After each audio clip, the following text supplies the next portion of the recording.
Hello students, how are you? Very good. अभी तक हम लोग चैप्टर 5 का डिस्कशन कर रहे थे, force and laws of motion. अब हम चैप्टर 6 का डिस्कशन करेंगे। ये सबसे इम्पोर्टेंट टॉपिक है आपके एकेडमिक के लिए भी, कंपटीशन के लिए भी। ये है work, power and energy. Okay, work, energy and power की बात करेंगे चैप्टर 6 में। आइए देखते हैं कि वर्क क्या है, एनर्जी क्या है, पावर क्या है, ये इनको कैसे हम कैलकुलेट करते हैं, ये टर्म्स कैसे हम यूज करते हैं, इसके विषय में हम डिस्कस करेंगे। देखिए, डेली लाइफ में जब हम वर्क की बात करते हैं तो हम कोई भी एक्टिविटी कर रहे हो तो वो वर्क माना जाता है। डेली लाइफ की हम बात करें तो अगर हम कोई भी वर्क कर रहे हो, कोई भी एक्टिविटी कर रहे हो तो वो वर्क माना जाता है, ठीक ना। लेकिन अगर हम जब बात करें डेली लाइफ में, हम कोई भी अगर काम कर रहे हो तो उसको वर्क माना जाता है। बट लेकिन अगर हम बात की जाए यहाँ साइंस में, तो साइंस में वर्क की एक स्पेशल मीनिंग होती है। मीन्स हम किसी बॉडी पर फोर्स अप्लाई करें और वो बॉडी फोर्स की डायरेक्शन में डिस्प्लेड हो, तभी वर्क बोला जाता है। वर्क एनर्जी ट्रांसफर करने का एक मेथड है, एक तरीका है। ओके, तो आइए हम देखें वर्क क्या है। Chapter 6 work, energy and power.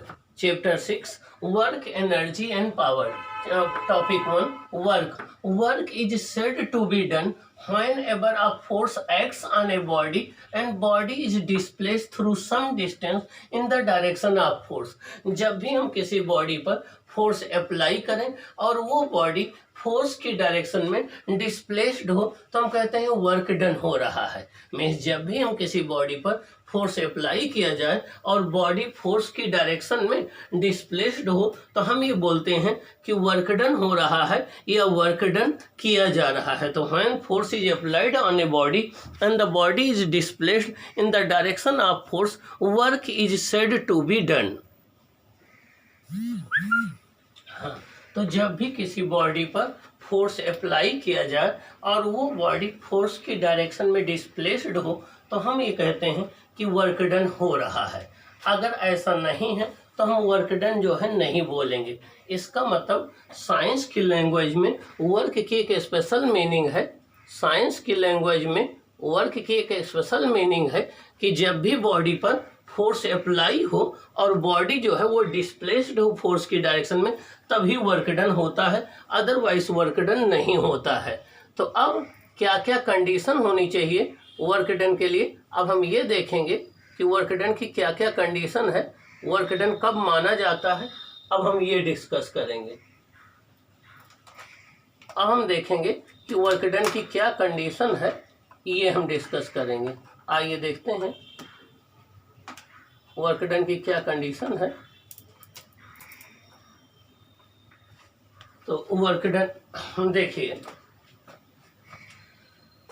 It is a method of transfer of energy from one body to another body. ठीक ना, एक बॉडी से दूसरे बॉडी को एनर्जी ट्रांसफर करने का एक मेथड है, ठीक ना। Work is said to be done, work तभी होगा तब क्या आप force acts on a body, किसी बॉडी पर फोर्स एक्ट करें।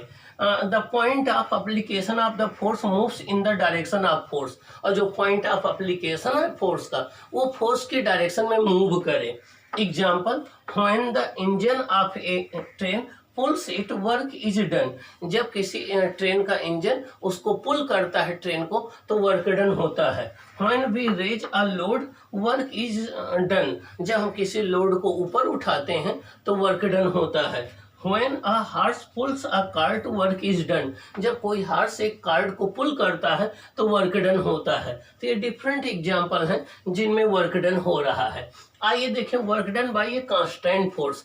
अब फोर्स दो तरीके के होते हैं, एक कांस्टेंट फोर्स, एक वेरिएबल फोर्स। तो जब भी वेरिएबल फोर्स के द्वारा वर्क डन निकालना होता है तब तो हम ग्राफ मेथड का यूज करते हैं या इंटीग्रेशन मेथड का यूज करते हैं।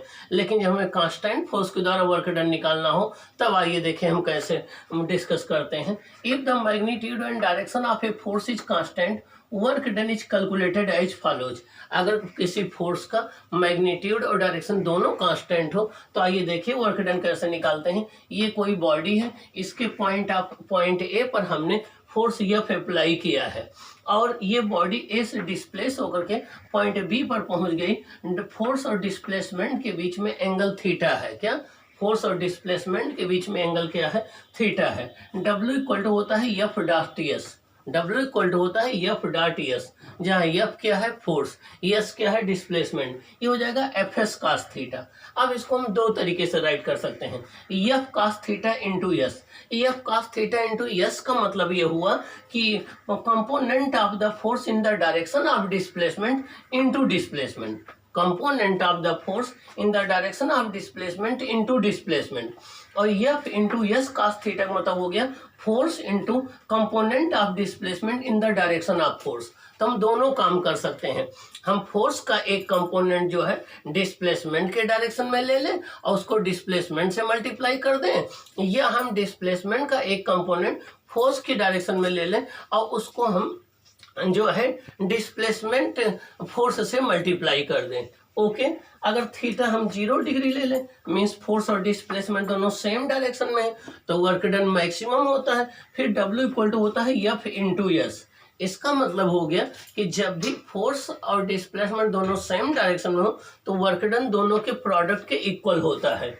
तो W equal to F into S हो जाएगा। तो work done equal to component of force in the direction of displacement into displacement. Okay, लेकिन हमें पता है कि A dot B equal to A B cos theta होता है। इसका मतलब ये हो गया कि thus work done is a dot product of force and displacement, so it is a scalar quantity. Means work done जो है फोर्स और डिस्प्लेसमेंट इन दोनों के डॉट प्रोडक्ट के इक्वल होता है। और जब भी हम दो वेक्टर क्वांटिटी का डॉट प्रोडक्ट निकालते हैं या स्केलर प्रोडक्ट निकालते हैं तो रिजल्ट हमेशा स्केलर आता है। तो वर्क डन कैसी क्वांटिटी है? ये एक स्केलर क्वांटिटी है। ओके, अब हम नेचर ऑफ वर्क डन की बात करें तो वर्क डन का नेचर क्या होगा? पॉजिटिव होगा, नेगेटिव होगा या जीरो होगा? Although work done is a scalar quantity, it may be positive, negative or zero depends upon the theta. Means work done है तो स्केलर क्वांटिटी, लेकिन ये पॉजिटिव भी हो सकता है, नेगेटिव भी हो सकता है, जीरो भी हो सकता है। वो डिपेंड करता है कि एंगल थीटा कितना है फोर्स और डिस्प्लेसमेंट के बीच में।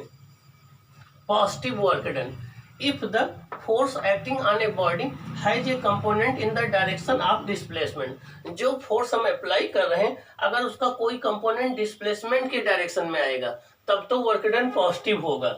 मीन्स जो फोर्स हम अप्लाई कर रहे हैं अगर उसका कोई कंपोनेंट डिस्प्लेसमेंट के डायरेक्शन में होगा तो वर्क डन पॉजिटिव होगा। If the force acting on a body has a component in the direction of displacement, work done is said to be positive. For this theta is less than 90 degree. इसके लिए theta की value 90 से कम होनी चाहिए, means वो acute angle होना चाहिए। यहाँ थीटा क्या है? फोर्स और डिस्प्लेसमेंट के बीच का एंगल है। थीटा क्या है? फोर्स और डिस्प्लेसमेंट के बीच का एंगल है, मीन्स एक्यूट एंगल होना चाहिए। जब थीटा एक्यूट एंगल होगा 90 से कम होगा तो कास थीटा की वैल्यू पॉजिटिव होती है, तो वर्क डन क्या होगा? पॉजिटिव होगा। क्या होगा? वर्क डन पॉजिटिव होगा। तो जब भी फोर्स और डिस्प्लेसमेंट के बीच में एक्यूट एंगल होता है तो उस केस में वर्क डन पॉजिटिव होता है। क्या होता है? पॉजिटिव होता है। अब इसके एग्जांपल हम डिस्कस करेंगे कि किन किन केस में वर्क डन पॉजिटिव होता है, किन किन केस में वर्क डन निगेटिव होता है, किस किस केस में वर्क डन जीरो होता है, ये हम डिस्कस करेंगे। आइए देखते हैं कहाँ कहाँ पर वर्क डन पॉजिटिव होगा, कहाँ पर निगेटिव होगा। ओके, आइए हम डिस्कस करते हैं। तो वर्क डन पॉजिटिव में हमें ध्यान रखना है कि फोर्स और डिस्प्लेसमेंट के बीच में एंगल कितना होना चाहिए? एक्यूट एंगल होना चाहिए। तो जब भी फोर्स और डिस्प्लेसमेंट इस तरीके से हो कि फोर्स का एक कंपोनेंट डिस्प्लेसमेंट के डायरेक्शन में आए तो वर्क डन पॉजिटिव आएगा। ठीक ना? जैसे इस वाले केस में देखिए फोर्स और डिस्प्लेसमेंट दोनों सेम डायरेक्शन में है तो वर्क डन पॉजिटिव आएगा। क्या आएगा? वर्क डन पॉजिटिव आएगा। ठीक ना? यहाँ पर देखें फोर्स और डिस्प्लेसमेंट बीच एंगल एक्यूट एंगल है तो वर्क डन क्या आएगा? पॉजिटिव आएगा। तो जब भी फोर्स और डिस्प्लेसमेंट के बीच में एंगल एक्यूट एंगल हो तो वर्क डन पॉजिटिव होता है।